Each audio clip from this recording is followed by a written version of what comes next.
امریکہ پاکستان سے دوستانہ تعلقات تبھی رکھتا ہے جب اس کا کوئی مفاد ہو۔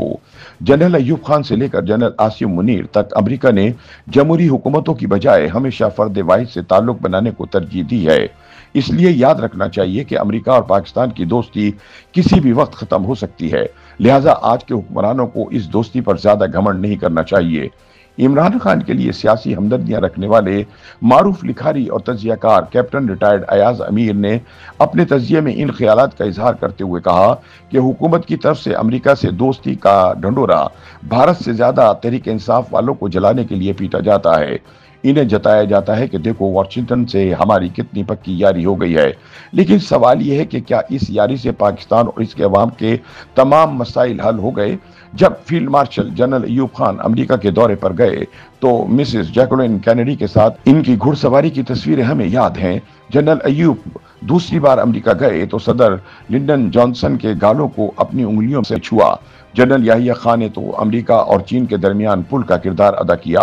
افغان جہاد کی وجہ سے پاکستان پر 11 برس حکومت کرنے والے جنرل ضیاء الحق کے زمانے میں بھی ایسا ہی لگتا تھا کہ امریکہ اور پاکستان کی یاری کبھی ٹوٹے گی نہیں۔ جب جنرل مشرف کو افغان جہاد کے دوران جنم لینے والے سابقہ مجاہدین اور موجودہ طالبان کو لپیٹنے کا ٹاسک ملا تو بھی واشنگٹن میں ان کی پذیرائی ایسی ہوتی تھی کہ شک پڑنے لگتا تھا کہ شاید یہ دوستی ہمیشہ قائم رہے گی۔ مختصر یہ کہ واشنگٹن اور اسلام آباد کی دوستی کے ایسے روح پرور مناظر ہم نے بار بار دیکھے ہیں جن پر حکمران اتراتے پھر رہے ہیں۔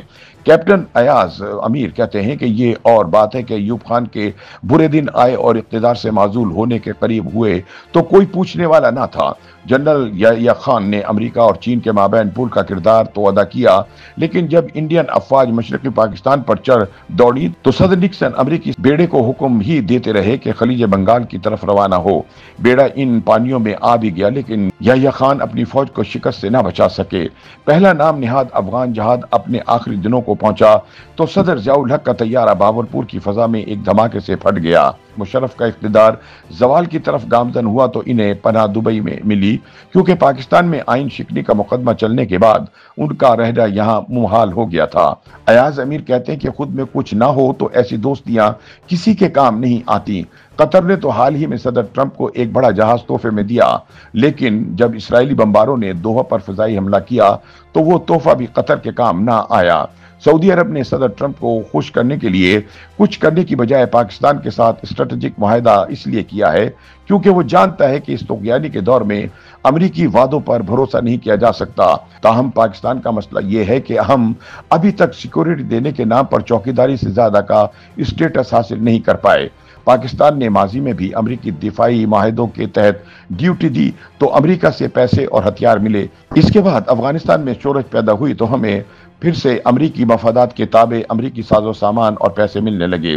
ادھر جنرل ضیاء سے جنرل مشرف تک سب خوش ہوتے تھے کہ امریکہ نے ہماری اہمیت کو سمجھ لیا ہے، لیکن حقیقت یہ ہے کہ جب امریکہ کے مفادات پورے ہو جاتے ہیں تو اس کی نظریں بھی پھر جاتی ہیں۔ اس کے بعد پاکستان میں رونا پڑ جاتا ہے کہ امریکہ وفادار حمایتی نہیں ہے۔ حالانکہ ہمیں یہ سمجھنا چاہیے کہ بین الاقوامی سیاست میں دوستیوں اور دشمنیوں کا سارا کھیل مفادات کا ہے۔ جاپان، جنوبی کوریا، تائیوان، سنگاپور، یہ تمام چھوٹے بڑے ممالک امریکہ کے دوست رہے ہیں اور آج بھی ہیں۔ البتہ بڑا فرق یہ ہے کہ ان ملکوں نے پاکستان کی طرح اپنا کردار چوکیداری تک محدود نہیں رکھا۔ دوسری جنگ عظیم کے بعد مغربی جرمنی کو امریکی امداد ملی تو وہ ایک معاشی سپر پاور بن گیا۔ چین نے امریکہ سے دوستی کی اور اپنے لیے معاشی ترقی کی راہیں کھولی۔ ہزاروں لاکھوں کی تعداد میں چینی طالب علم تعلیم حاصل کرنے امریکہ گئے۔ امریکہ چین کی سب سے بڑی ایکسپورٹ مارکیٹ بن گئی اور دیکھتے ہی دیکھتے معاشی اور دیگر شعبوں میں چین آج امریکہ کا مقابلہ کر رہا ہے۔ ایاز امیر کے بقول دوسری طرف پاکستان کا المیہ یہ ہے کہ انکل سام کے اتنے قریب ہونے کے باوجود بھی ہمارا اسٹیٹس کرائے کے سپاہی کا ہی رہا اور اس میں امریکہ کی غلطی نہیں۔ امریکہ نے کوئی بے وفائی نہیں دکھائی۔ ممالک وفا اور جفا کے پیمانوں سے مبرہ ہوتے ہیں، وہ اپنے مفادات کو اہمیت دیتے ہیں۔ کمزوری اور نالائقی ہماری تھی کہ امریکی دوستی کا صحیح فائدہ نہ اٹھا سکے اور نہ ہی جہالت سے نکل سکے۔ ہم نعروں میں آگے رہے اور آج تک نعرے ہی لگا رہے ہیں۔ پاکستان کی معاشی صورتحال پر ورلڈ بینک کی حالیہ رپورٹ